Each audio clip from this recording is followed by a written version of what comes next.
All right. You're listening to the Springfield Heights Institutional Podcast. My name is Santa's Little Helper, Jay Crestmere. I'm joined by my partner and co-host, John Whirlwind Emery. All right. And this is going to be guaranteed the dirtiest Simpsons podcast on the interwebs. And we are going to do every Simpsons episode in order. So we are starting with... Oh, what the heck was it called? It's called Simpsons. Simpsons Roasting on an Open Fire. The very first episode. So, of the full-length episodes. There was quite a few shorts. Yeah, we were thinking about doing an episode on the shorts of the Tracy Ullman show. What I'm going to say about it, they're not very good. So... and you're not missing anything. There's not much character development or whatnot. This is the first episode to feature a lot of characters. Very, albeit rough. Some of them haven't changed too much. Some of them have changed quite a bit. I noticed how much the voices had changed. That was something I wrote down. Some of the voices were pretty similar. Waylon's voice was pretty similar. Let's go to the plot of the episode. Mr. Burns sounds a lot deeper, though. Okay. Homer is working at the nuclear power plant.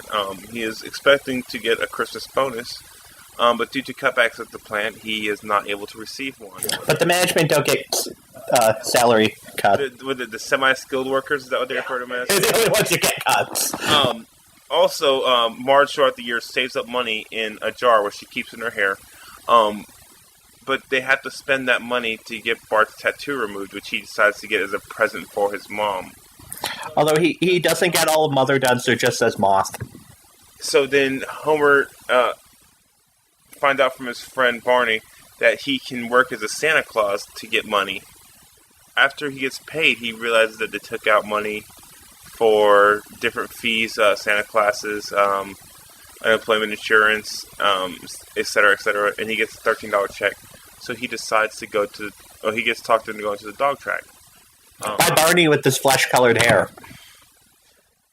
Major change from Barney as we know him nowadays. But, he goes to the track, and Barney tells him to bet on a certain dog, Whirlwind, which is my namesake. And he decides to bet on Santa's little helper. And Santa's little helper comes way last, like not even close to being next to last. As they're leaving, they search the parking lot for tickets that might be winners that someone threw away. And they see Santa's Little Helper owner, kicking him out. So they bring him home, and he becomes part of the Simpsons family. Would you say that's a good synopsis? He's a loser, pathetic, a Simpson. That was a good synopsis. So we both took notes on this episode, so we're going to talk about it. I thought it was really cool to open your show with a Christmas special. That's a great way to open a show. Well, it seemed to be like was that a backdoor pilot back in the day? I mean... Yeah, lots of shows. It was. I think that was pretty cool, like you said. I was reading, originally Fox wanted to do every episode to be three sketches, extended sketches from the Tracy Ullman show. But, God, that would have lasted about 10 episodes. Yeah, they had asked, and then they wanted to do 4 holiday specials. So they did the holiday special, and it was a hit. So they decided maybe we might be able to, do full-length episodes. I'm guessing Christmas, Halloween, Thanksgiving, and what would you guess the other 4th holiday to be? Probably Independence Day or Easter. True. Valentine's Day, maybe. So then they decided to go from there and decided to make full-length episodes. What I was going to note was some of the first appearances. Yeah, I put a couple down. Skinner sounds a little bit different. We saw possibly Ralph as the Japanese Santa. It looked sort of like Ralph. I wasn't sure if that was totally him. Bart's gag was... I was guessing they originally intended it to be Milhouse and Lewis, but we've seen Lewis in, 3 episodes after season 3 or 4. He rarely appears. He's a background character at this point. Yeah. When they showed the class, Milhouse and Lewis were the only ones I recognized, and the others were just random kids. Yeah. Who haven't appeared much. It's funny because there's a couple stock kids that they use, and you're used to, But they don't have names. Wendell's become a stock kid. Yeah. Let's see what my other notes are. Okay, so At the beginning, they're at the Christmas pageant. Lisa does a crazy fire dance. It's the Polynesian Santa.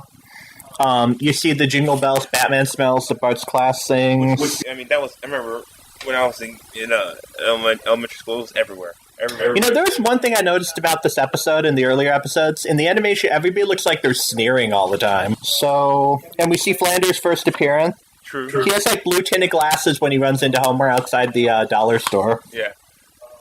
But it's funny because we see Todd, but Rod hasn't been introduced. Yeah, he only has one kid this time. Well, I think that Rod was probably at home with Maude. We see Mo with dark hair in this one. Yeah. It still seems like the voices are almost there. A lot of them have changed quite a bit. Some of them, Patty and someone didn't seem to change too much. No, but the irregular trees were $45. We had Nixon the reindeer, who's the weird paranoid reindeer apparently, that none of them want to be around because he'll send Santa after you. Santa's evil secret police. I wrote down Robotoids and Goop Monsters, which they should put on Itchy and Scratchy. Remember the kid asked him what he wanted? Oh, yeah. That would be so awesome to put in an Itchy and Scratchy episode. Let's see. I did the Bartner gag already at the beginning. Whirlwind was a 10-to-1 shot, so at $13, that meant Barney walked home triumphantly with $130. Well, you gotta remember, 89, $130. It's probably close to about $400. I mean, that's a substantial huge amount of money. I know. He still acted like it was a lot more money than it was, and that was sort of my point. Set for life. Yeah. Santa's Little Helper, a 99-to-1 shot, replaced their Galahad. And I wrote down the names of the other dogs. There were 6 gates, but Santa's Little Helper was number 8, which leads me to think there could have been 8 dogs in the race. So I'm either missing... He was number 6. Oh, you're right, because Homer said he was number 8, but there were 6 gates there, so I'm either missing 1 or 3 dogs, because I had the other names. There's Whirlwind, Quadruped, Dog of War, and Fido. I'm thinking usually when a horse is striked in a racing match, if I remember correctly, because he was the last minute addition, so I'm assuming when the horse was striked in each place, it would make sense that he would have an extra, like he would have the next number up that would be added on, if I remember correctly how racing goes. Okay. I just wasn't sure about that, so we're either missing 1 or 3 dog names, so if there's somebody out there who wants to call us and totally pwn us or email us with what we're missing, then go ahead. I only have a couple other things. I thought it was kind of cool when Homer was lighting the lights to the house. What I was wondering is, I wonder if that was supposed to be a direct relation to National Lampoon's Christmas Vacation, because if you've seen that, then you know when he lights the lights, it's just like blinding. Yeah. And as opposed to the house, the roof being covered in lights, but all said and done, 5 or 6 of them working, which from remember Christmas lights is impossible. Actually, it depends which model you use. Oh, really? On some of them, if one light goes out, the entire strand goes out. Those are the really cheap ones. This is late 80s, so I'm assuming they didn't have a technology like that. No, there are ones that, if you get ones that are a little more expensive, if one goes out, not every other one will go out. Oh, okay. So, yes. Okay. So, I think that depends. I'm just trying to think. You know what I noticed in here, though? What? There were a couple things in here that seemed like they're straight out of Family Guy, like the waiting gag. That sounded like it was straight out of Family Guy. The waiting gag. Where they were waiting for Santa's Little Helper to finish the race. Oh, yeah. But this was like 5 seconds. The Family Guy did it, would have been like 5 minutes long. They'll do it again in another I know. I'm kidding. I like Family Guy. I do, but... And... Oh, one other thing I noticed, alright? When Homer paid $13, he had 3 bills. So we are getting... 4 bills. 3 bills. Are you sure? I thought I saw 4. I was like, that's weird. Maybe $2 bill. A 10 and 2 and 1. I've got $2 bills. I forgot about a $2 bill. Other than horse tracks, nobody uses $2 bills. Horse tracks using what? Like horse racing. They use $2 bills? Yeah. Oh, because every bet's a $2 bet. Yeah, it's $2 bills are actually legal tender, but they're not used at I all. like to get $2 bills from the bank and use them because people, when you spend them, like, it's a $2 bill. Yeah, but it's worth $2. That's it. All right, well, those are all of my notes, really. So, I think I'm done. Do you have any last? What do you? Sorry, no last comments, partner. I think this is a good start to the series. I mean, it shows promise. Lots of character outlines, or at least are laid out. I mean, you see Smithers as being the company stooge. You see Mo being like kind of skeezy bartender. You see Barney being his best friend. And you also get to see like the dynamic between Patty and Selma and Homer.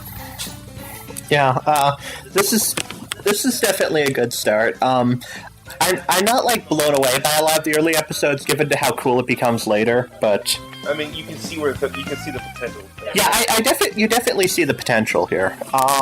Okay, and that is it. All right.